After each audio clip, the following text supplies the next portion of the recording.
Hey, Andy Nelson. Today I have one word for you, and it is this right here. Okay, so some of you who happen to be Greek majors probably thought, oh, okay, that means the highest point or something like that. And most of you, depending on your age, I suppose, if you're anywhere near me or probably several years either way, you probably had an immediate thought of Wile E. Coyote and the Roadrunner, and basically Wile E. Coyote buying Acme branded products, which inevitably lead to some sort of personal disaster for him each and every single time.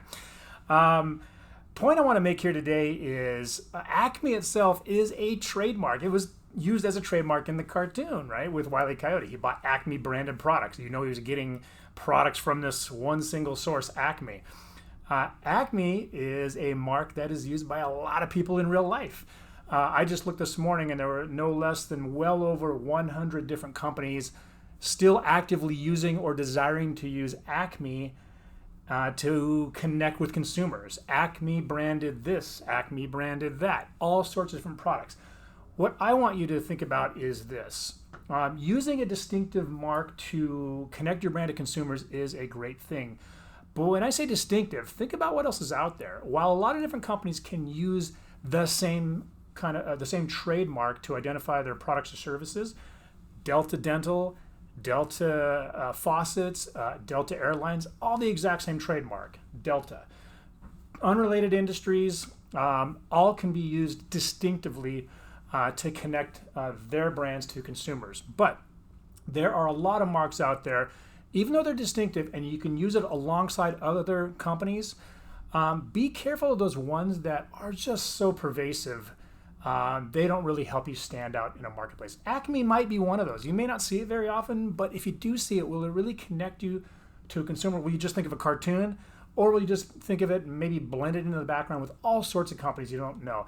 Maybe that's not a great example. Think about other marks you've seen like National or Pacific or United or just things like that you see over and over and over again. They may be fine to use as a trademark, as the kind of the public-facing brand symbol. But think about whether it's a good idea. If it doesn't really set you apart, help consumers distinguish you, you stand out in a crowded marketplace, it may not be that valuable. Even if you can use it, it just may not be that valuable of a trademark to you. And think about this.